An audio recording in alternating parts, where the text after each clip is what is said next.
2024 ಮತ್ತು 25ನೇ ಸಾಲಿನ 10ನೇ ತರಗತಿಯ ಅಧ್ಯಾಯ 1 ರಾಸಾಯನಿಕ ಕ್ರಿಯೆಗಳು ಮತ್ತು ಸಮೀಕರಣಗಳು.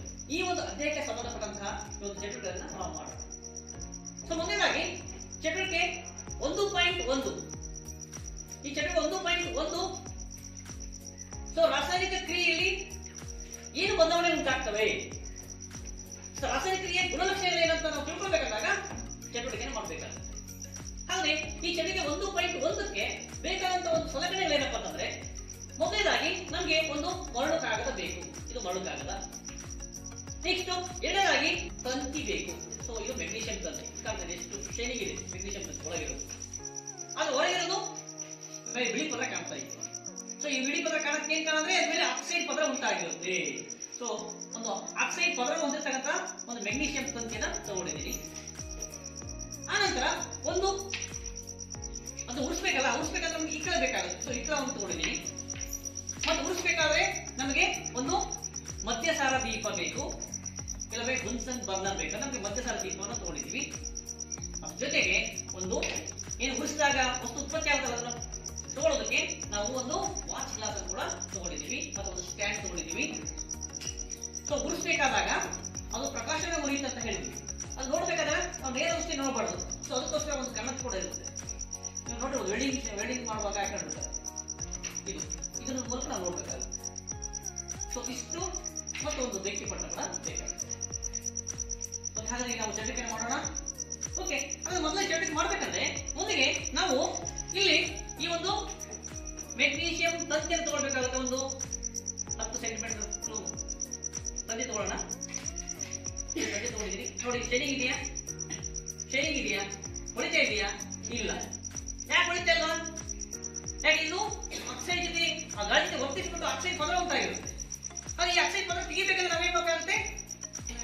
ಮರಳು ಕಾಗದ. ಸೊ ಮರಳು ಕಾಗದಿಂದ ಉಜ್ಜಬೇಕು. ನೋಡಿ, ಮರಳು ಕಾಗದಿಂದ ಉಜ್ಜಿದಾಗ ಏನು ಶೈನಿಂಗ್ ಬರುತ್ತೆ. ಕಾಣಿಸ್ತಾ ಇದೆ?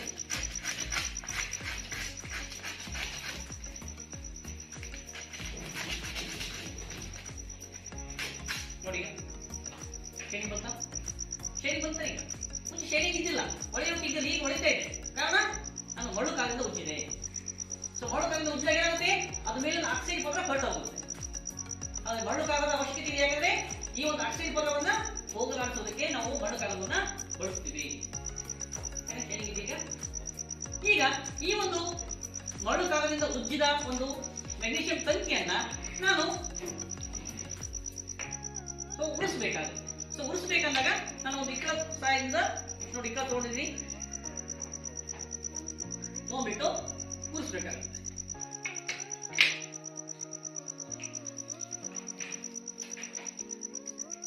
ಏನಿದು? ಮಧ್ಯಸಾರ ದೀಪ, ಸ್ಪಿರಿಟ್ ಲ್ಯಾಂಪ್ ಅಂತ ಹೇಳ್ತೀವಿ. ಒಳಗೆ ಸ್ಪಿರಿಟ್ ಇರುತ್ತೆ, ಮಧ್ಯಸಾರ ಇರುತ್ತೆ. ಕನ್ನಡಕವನ್ನು ಹಾಕಿಕೊಳ್ಬೇಕು, ಯಾಕಂದ್ರೆ ಕಣ್ಣಿಗೆ ಹಾನಿ ಆಗುತ್ತೆ.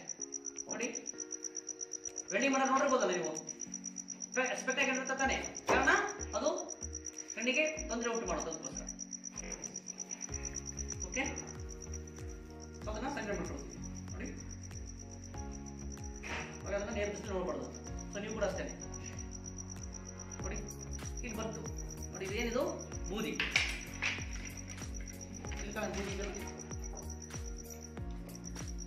ಓಕೆ, ಬೂದಿ ಇದೆಯಲ್ಲ. ಹಾಗಾಗಿ ಸ್ಥಿತಿಯಲ್ಲಿ ಬದಲಾವಣೆ ಆಯ್ತಾ ಇಲ್ವಾ? ಸ್ಥಿತಿಯಲ್ಲಿ ಬದಲಾವಣೆ ಆಯ್ತು, ಮತ್ತು ಬಣ್ಣದಲ್ಲಿ ಕೂಡ ಬದಲಾವಣೆ ಆಯ್ತು. ಮುಂಚೆ ಏನು ಬಣ್ಣ, ಈಗ ಬಣ್ಣ ಆಯ್ತು. ಮತ್ತೆ ಇಲ್ಲಿ ಹೊಗೆ ಬಿಡುಗಡೆ ಆಯ್ತು, ಹೌದಾ? ಹೊಗೆ ಉತ್ಪತ್ತಿ ಆಯ್ತು. ಮತ್ತೆ ಇಲ್ಲಿ ರಾಸಾಯನಿಕ ಸಂಯೋಜನೆ ಕೂಡ ಬದಲಾವಣೆ ಆಯ್ತು. ಹಾಗೆ ಇದು ರಾಸಾಯನಿಕ ಕ್ರಿಯೆ ಅಂತ ಹೇಳ್ಬೋದಾ? ಹೌದು, ರಾಸಾಯನಿಕ ಕ್ರಿಯೆ ಅಂತ ನಾವು ಹೇಳ್ಬೋದಾ? ಹಾಗಾದ್ರೆ ಇದು ರಾಸಾಯನಿಕ ಕ್ರಿಯೆ ಅಂದರೆ ಮೆಗ್ನೀಷಿಯಂ ಪಟ್ಟಿಯನ್ನು ಉಳಿಸುವುದು ಒಂದು ರಾಸಾಯನಿಕ ಕ್ರಿಯೆ ಆಗಿದೆ ಅಂತ ನಾವು ಒಪ್ಕೊಳ್ಬೋದಲ್ಲ?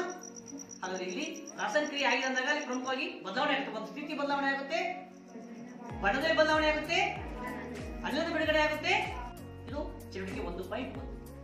ಅರ್ಥ ಆಯ್ತಾ? ಧನ್ಯವಾದಗಳು.